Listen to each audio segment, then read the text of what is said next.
Laurent, bonjour. Bonjour.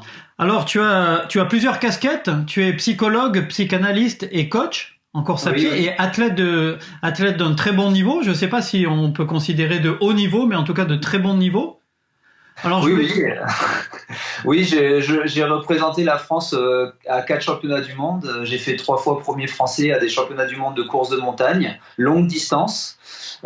J'ai également la possibilité de faire régulièrement des championnats de France et des top 10 et maintenant dans ma nouvelle catégorie master, des podiums dans ma catégorie. Donc en effet, je suis d'un bon niveau, très bon niveau, pourquoi pas, haut niveau également pour certains, peu m'importe. Je suis athlète passionné, passionné au point d'être entraîneur également et d'avoir gardé toujours la course centrale dans ma vie. Alors aujourd'hui, là, on est en plein confinement. Où est-ce que tu te trouves? Alors en ce moment, je suis sur Forumeux. J'ai pu, comme le font souvent les athlètes de haut niveau, j'ai pu avoir la possibilité d'aller dans les lieux de stage et de camps d'entraînement. Donc en nature, à Forumeux, en altitude, pour moi, ça me permet de passer un confinement agréable et d'être beaucoup plus disponible à la fois pour le corps, mais aussi pour l'esprit, c'est-à-dire être moins sous le regard de l'autre et plus libre de respirer et penser en même temps. Alors, est-ce que tu penses que dans ces temps un peu anxiogènes, liés au virus, à la maladie, au confinement, est-ce que tu penses que le sport apporte une dimension essentielle, en fait, dans le bien-être? Oui, on le voit, hein, ça fait quand même un mois de confinement passé. On a encore un mois à tenir. Il est clair que là, beaucoup de gens manifestent clairement leur volonté de bouger un peu plus parce que ça commence à être trop dur, notamment dans leur tête. Il est vrai qu'il y a toujours un rapport entre le corps et l'esprit, entre la tête et les jambes, qui est très important à mener de front pour garder un vrai équilibre. Donc oui, le sport n'a jamais été aussi central en cette période de confinement. Et la course à pied et le monde de la course à pied et des coureurs n'a jamais été également aussi central dans le monde des médias. On s'en rend compte tout particulièrement en ce moment parce que le coureur représente la liberté, il représente aussi la santé et il représente aussi une santé dans une dynamique de prévention. Et c'est exactement tous les maux de notre société qui nous amènent à cette crise de santé, cette crise sanitaire que l'on est en train de vivre en ce moment. Donc oui, le sport est central principalement en cette période de crise et la relation corps-esprit que le sport permet est centrale également. Alors tu parles de relation corps et esprit, donc comme je le disais dans ta présentation, tu es psychologue et psychanalyste. Comment tu le vois d'un point de vue psychologique justement ce confinement? Est-ce que tu penses que il y a une acceptation dans un premier temps, mais qu'il risque d'y avoir des craquements en fait, des gens qui sont on n'est pas tous égaux bien entendu. Il y a des gens qui ont un grand appartement, qui ont un jardin, et puis d'autres qui sont à plusieurs dans un petit appartement. Est-ce que tu penses que certains vont craquer dans pas longtemps? Alors oui, tu parlais de différentes phases et notamment des phases de craquage. Donc en effet, à toute situation exceptionnelle, événement, accident, il y a une première phase de choc où on a du mal à comprendre ce qui se passe et en général cette incompréhension va titiller nos cellules profondes et il va y avoir des répercussions beaucoup plus tard de comment ces cellules et lesquelles, selon le terrain, la personnalité également de chacun, va réagir et va être prêt à encaisser ou non ce genre de choc, l'absorber ou non. Donc après ce choc-là, on a une phase où il y a une montée d'énergie vers le déni. On essaye de rigoler, on essaye de ne pas en parler, ou on essaye de vivre comme si de rien n'était. Et après, l'énergie va redescendre un peu, mais va rester encore assez haute avec une phase de colère.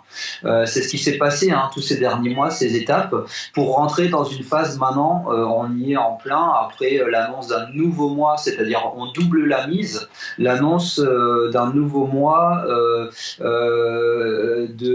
où il va falloir prendre son mal en patience en fait. Et donc là, on rentre dans une phase de négociation. Comment on peut aménager au mieux cette histoire. La négociation, elle était aussi dans la colère déjà, mais elle a le droit de courir, pas courir. Maintenant, ça y est, les règles sont à peu près fixées. Le cap a été donné encore pour un mois avec les mêmes règles, ni plus ni moins. Donc les gens sont clairement au fait. Les négociations n'ont plus raison d'être. Et on peut rentrer dans une phase de déprime. Et là seulement, on touche un certain fond.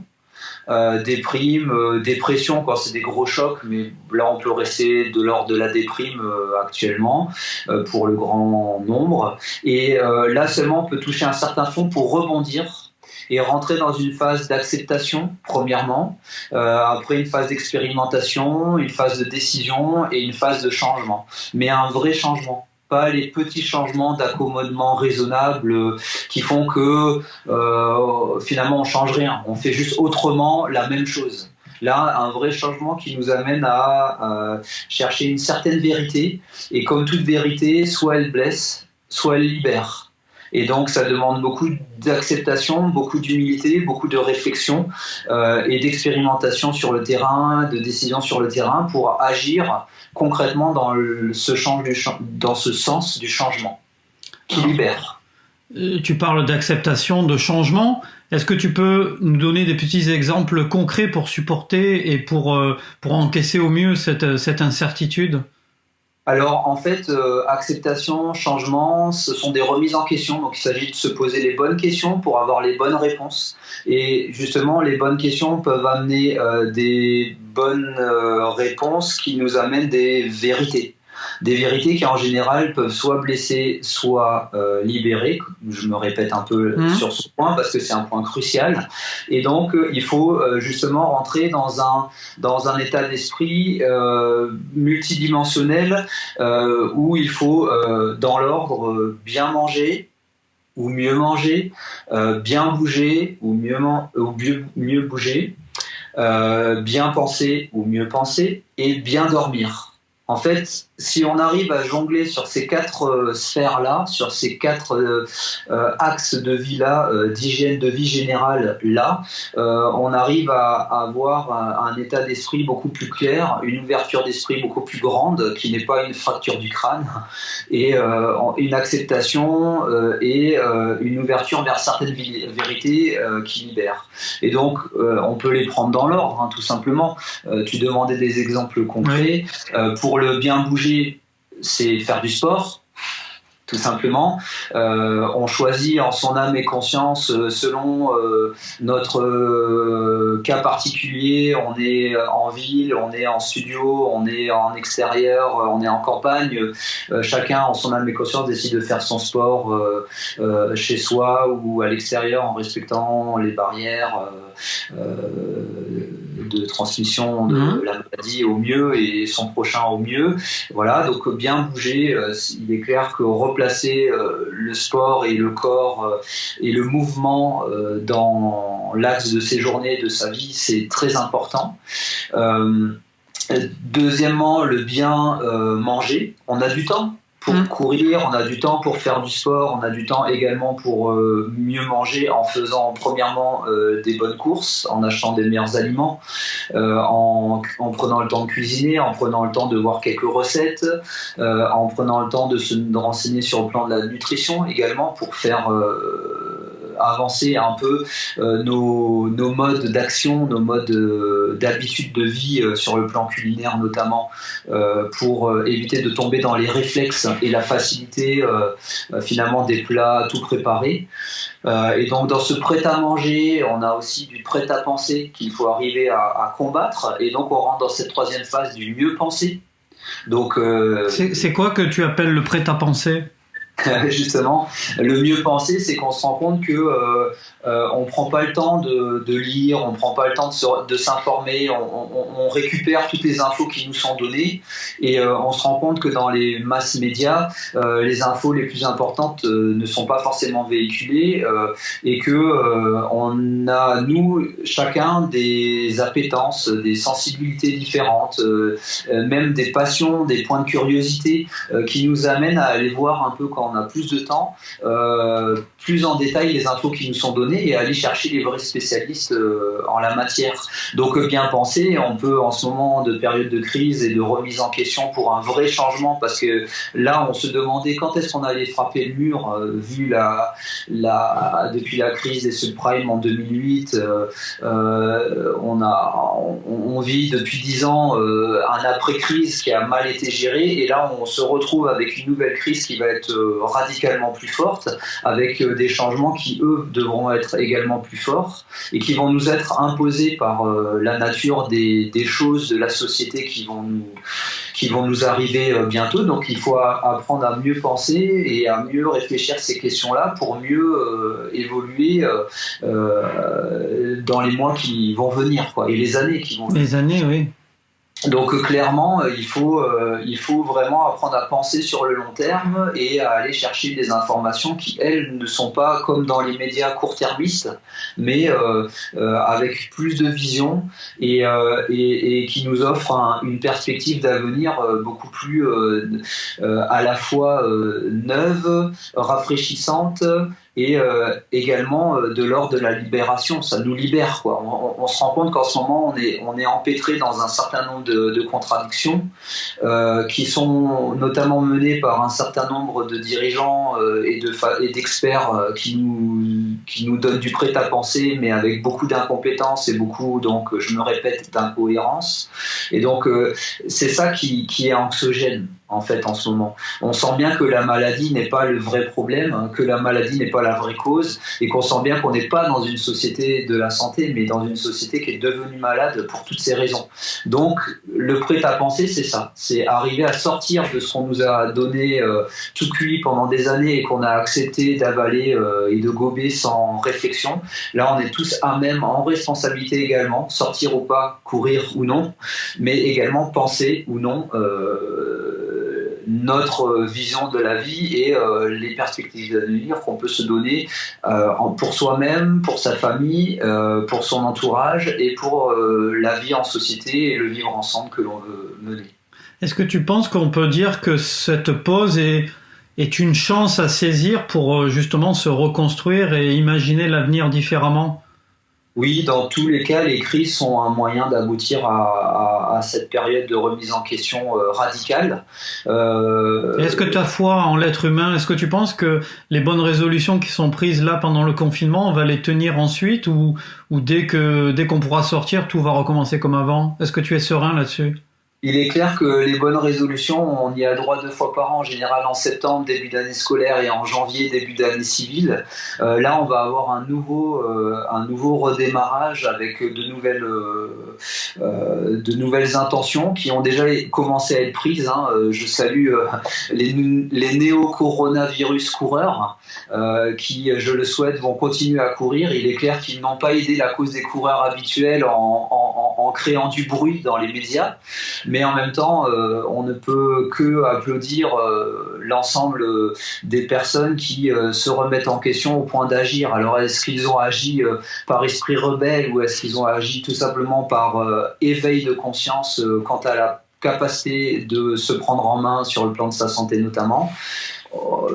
Peu importe les raisons, maintenant il faut qu'on continue à travailler ensemble pour continuer à faire plus de sport pour un monde plus en santé et moins dans la peur de la maladie. Si on est en santé, on n'a pas peur de la maladie. Donc en effet, il va y avoir des grosses remises en question qui vont devoir être tenues sur le long terme. Et donc je pense que là, on est en train de se rendre compte que le film hollywoodien commence à durer très longtemps. 1 mois, ça aurait pu suffire, mais 2 mois, on en reparlera au bout de 2 mois. Le film hollywoodien va vraiment nous pousser à devenir acteurs de nos vies et même auteurs de notre vie.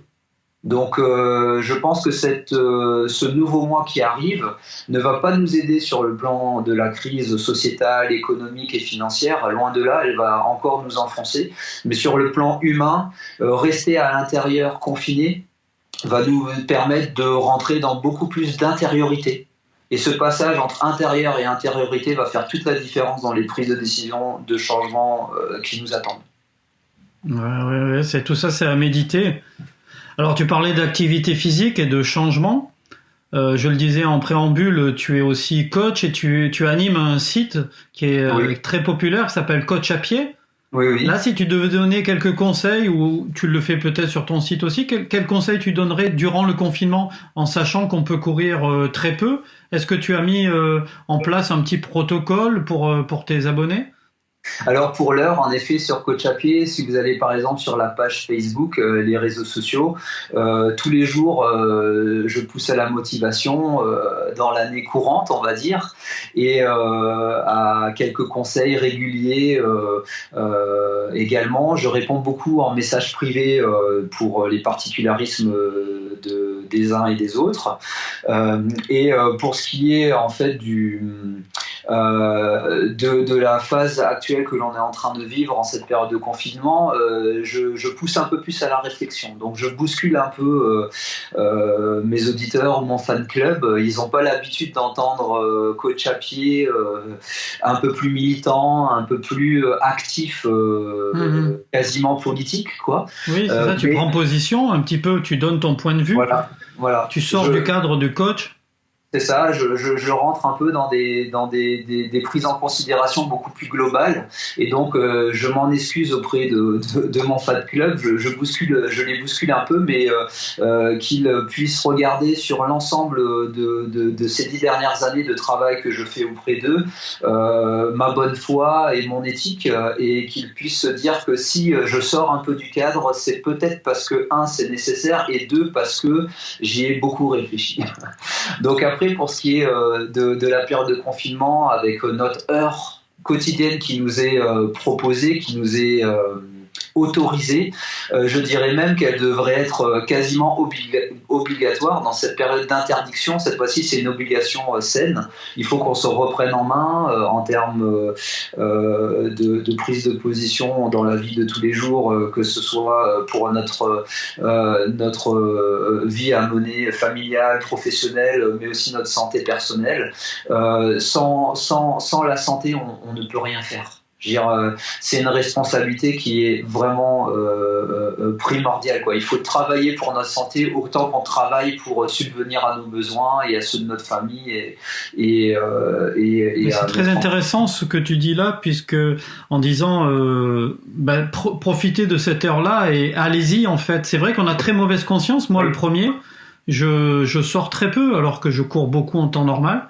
Et je m'autorise 1 à 2 sorties par semaine seulement. Après, je fais du vélo, du home trainer dans le garage, mais je ne m'autorise pas parce qu'on nous a un peu culpabilisés. Mais je suis d'accord avec toi que la santé physique, la santé mentale permettra d'être plus fort pour lutter contre le virus. En fait, tout simplement, il faut qu'on décide ou non de sortir, il faut faire son heure. Pour une fois, on peut le prendre comme une obligation, mais qui n'est pas de l'ordre du champ des interdictions qu'on est en train de vivre en ce moment dans les privations de liberté que propose ou qu'impose le confinement. Ce sont des privations de liberté qui sont certes nécessaires pour le bien collectif, mais ce sont des privations de liberté, et là aussi dans le jeu du changement qu'il va falloir opérer, il va falloir être très très très vigilant sur toutes ces privations de liberté qui nous sont proposées, qui vont durer au-delà du confinement bien entendu, et au-delà même de la gestion de crise du coronavirus bien entendu, et c'est là où il va falloir très attention. Je referme cette parenthèse, mais il est clair que cette heure de sport, il faut la prendre comme une obligation personnelle, et bientôt ça deviendra tout simplement une habitude, et ça deviendra une habitude d'autant plus évidente que notre corps nous remerciera à chaque fois par le bien-être qu'on ressentira de l'avoir fait. Donc de façon très simple, si vous voulez, il faut augmenter notre immunité également, donc grâce à cette relation corps-esprit que l'on entretient par le mouvement, par le sport et par la course à pied, et ça clairement n'hésitez pas à assumer vos choix de sortir, par exemple. Respecter les règles, et quel que soit le regard de l'autre, vous allez vous sentir encore plus fort d'avoir pu faire un effort à la fois physique et à la fois un effort de morale. Vous avez pu développer votre penchant civique aux limites des règles qui nous sont autorisées, quoi. Donc ça, c'est un premier point qui est important. En ce moment, être coureur, c'est un vrai acte de prise en considération que le sport, pour nous, dans notre vie, c'est important. Et après, il faut avoir une autre vision qui est celle qui n'est pas malheureusement pas véhiculée dans les médias, c'est celle de l'immunité collective. On commence à en entendre parler là, venir, parce que forcément, le confinement, c'est un mot d'ordre, c'est rester chez soi, c'est tellement plus simple comme ça. Mais si on veut vraiment régler la question de la lutte contre un virus, la seule façon de s'en sortir, c'est l'immunité, c'est de créer des anticorps. Or, on ne peut pas créer des anticorps sans être au contact du virus. Or, le confinement est un évitement du virus. Pareil, la maladie, les médicaments sont aussi un évitement, cette fois-ci, de la réponse naturelle du corps face au virus. Donc dans les deux cas, confinement ou médication, on se retrouve avec le même problème, c'est qu'on n'a pas créé les anticorps nécessaires d'une population assez nombreuse ayant créé les anticorps en contact avec le virus pour pouvoir lutter de façon sociétale face au virus. Et en fait, cette barrière, c'est les 2/3 de la population, entre 60 et 70%. Donc il faut que 2/3 de la population, sur le long terme, ait une forme et une énergie vitale assez développée pour pouvoir faire face au virus et développer les anticorps. Et on se rend compte que 80% des malades, 80% des Chinois ont développé les anticorps et ont été des malades asymptomatiques. Ce qui veut clairement dire que seulement 20% de la population a été malade, mais 80% de la population a développé des anticorps au point que la maladie commence maintenant à se réduire et que les effets rebonds tant redoutés, qui auront lieu en général plutôt en octobre, quand on aura repassé la phase de chaleur que le virus aime moins et repassé la phase de vitalité grâce au soleil et les vacances que l'on aura d'ailleurs peut-être pas. Donc au final, en général, il y a des rebonds qui peuvent aller jusqu'à 2 ans. Pendant 2 ans, des rebonds aux périodes d'automne, au changement d'heure. Là aussi, c'est une aberration, ce changement d'heure, où il commence à faire froid, il fait nuit, on recommence à tomber dans une déprime personnelle et physiologique de réhibernation pendant l'hiver. Et également, pendant l'hiver, donc on va dire en début d'automne et en plein hiver, à chaque fois, on a 2 vagues de crise de type grippe et c'est ces 2 vagues-là qu'on va revivre autour du coronavirus encore jusqu'à 2 ans si on n'arrive pas à développer les anticorps. Donc sur cette échelle de jusqu'à 2 ans, dans une logique d'immunité collective, il est très très très important de se garder en santé pour avoir une vitalité, une énergie, une forme capable de développer ces anticorps. Et un dernier point que je trouve intéressant d'ajouter, c'est que on peut pas lutter contre quelconque virus quand on en a peur. Il faut vraiment comprendre que les ressources, elles sont en nous. Les masques, se laver les mains, les mesures barrières, ce sont des remparts extérieurs, mais les remparts intérieurs sont beaucoup plus forts. Donc l'immunité, par exemple, c'est un rempart intérieur. Et il faut qu'on retrouve cette ressource et cette confiance en nous, d'avoir ces potentialités-là, ce pouvoir de lutter contre toute agression extérieure sans avoir peur de l'extérieur. Juste en étant pleinement soi et pleinement vivant et pleinement en santé et pleinement en forme et pleinement en contact et en relation avec les autres. Et c'est en ce moment tout l'inverse qu'on est en train de faire. Donc quand on est dans une impasse, quand on est face à ce mur, dos au mur, ok, on est obligé de prendre ces mesures-là de précaution ces mesures même de confinement. Je suis d'accord, mais là, on va devoir repenser à nouveau le changement pour que ça n'arrive plus. Parce qu'on est capable en réelle prévention, grâce à une réelle santé, une réelle capacité de se prendre en main sur le plan du mieux manger, du mieux bouger, du mieux penser, du mieux dormir, d'éviter toutes ces mesures-là. Parce que les virus, il y en aura d'autres. Et autre point intéressant, nous sommes constitués à 90%, notre corps est constitué à 90% de cellules qui sont des virus, des bactéries, des levures, des champignons. Et 42% de notre ADN est justement, il y a dans 42% de notre ADN des séquences virales. Tellement le virus fait partie de nous. Donc, par exemple, juste mieux manger permet de mieux entretenir sa flore intestinale et la capacité de digestion qui est justement une autre barrière, comme la peau par exemple, une autre barrière entre l'extérieur et l'intérieur. Et comme toutes ces barrières, tous ces barrages, toutes ces frontières, un corps en bon fonctionnement est capable de laisser ou non rentrer ce qui est bon pour lui ou agressif et dangereux pour lui, comme l'est le coronavirus. Donc, bien manger permet à toute la flore intestinale de faire barrière, et cette flore intestinale, elle est associée à 70% de l'immunité du corps qui se retrouve dans les intestins en collaboration et en synergie avec la flore intestinale. Donc juste bien manger permet d'améliorer le rendement de notre immunité parce que 70% de ce rendement est au niveau de la flore intestinale. Donc il faut vraiment voir les choses de façon holistique, de façon globale, de façon systémique, écosystémique. Le virus n'est pas un ennemi en soi, il le devient parce que nous ne sommes plus assez forts pour le mettre à distance et ne pas pouvoir succomber à l'ensemble de ces agressions potentielles.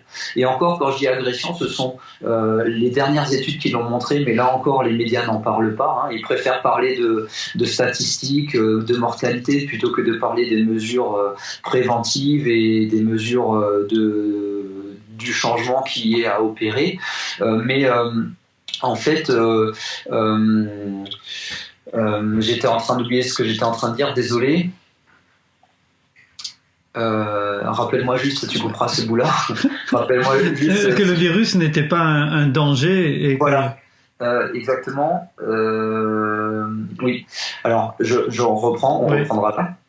Et justement, on se rend compte que le virus, dans les dernières études qui ont été élaborées, mais qui ne sont pas malheureusement déployées, mises à jour, mises au banc de l'opinion publique par les médias. Clairement, alors on va le reprendre, désolé. Ouais. En fait, tu veux faire trop compliqué. Et puis, en fait, on en est déjà presque à 30 minutes. Ah oui, en plus. Et on a fait le double de ce que j'imaginais. Il faut vraiment que tu fasses une conclusion, là. Ouais, ok, on fait comme ça. Mais je termine juste sur les études qui... Ouais. Alors, voilà, mais fais-le assez court, parce que sinon, personne n'ira jusqu'au bout. Et ce serait vraiment dommage. Bon, on va voir s'ils peuvent tenir jusqu'au bout, on verra. Mais bon, je reprends juste ce bout-là. Donc sur les virus, la nécessité de les développer. Oui, en fait, on se rend compte, des dernières études le montrent, même si les médias nous le montrent pas, que le virus est même un apport d'information auprès de notre corps pour apporter des changements qui permettront à la fois de lutter contre le virus, mais également d'opérer donc une phase évolutive de notre organisme en meilleur équilibre avec donc l'ensemble des agressions potentielles, de façon à ce que l'organisme continue à ne pas tomber malade. Donc vous voyez à quel point les mesures de prévention sont importantes, en étant 100% orientées sur la santé, évitent l'ensemble des maladies en général. Laurent, c'est toujours passionnant d'échanger avec toi. Je te remercie d'avoir pris le temps de nous expliquer un petit peu ta vision. Oui, merci à toi aussi. Et puis on peut te retrouver sur tes réseaux sociaux, sur le site internet Coach à pied. De toute façon, il y aura le descriptif dans la présentation de la vidéo. Et je te remercie beaucoup. Et puis j'espère qu'on se recroisera très vite sur le terrain pour les courir. Pourquoi pas à la Tour Eiffel, pour la verticale de la Tour Eiffel fin septembre à Paris. Écoute, pourquoi pas. En tout cas, je viendrai t'encourager si tu y participes. Oui, j'y participerai, oui. Écoute, merci beaucoup. Au revoir à toi et à Salut. tous. Au revoir. Salut.